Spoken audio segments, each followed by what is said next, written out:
भारतीय अदाकार का इस्लाम कबूल करने का तहलका खेज इंकशाफ। इस्लाम कब और कैसे कबूल किया?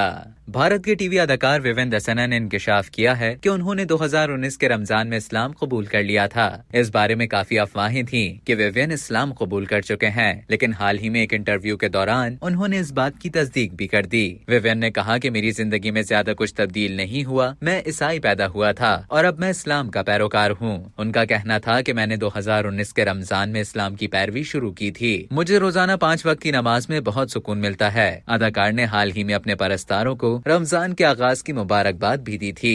ख्याल रहे कि विवेन दसना ने ड्रामा मधुबाला, शक्ति और सिर्फ तुम में काम किया है। अब तक के लिए इतना ही। मजीद खबरों और न्यूज अपडेट्स के लिए डेली जंग के YouTube चैनल को सब्सक्राइब करें और Facebook के पेज को लाइक करना ना भूलें।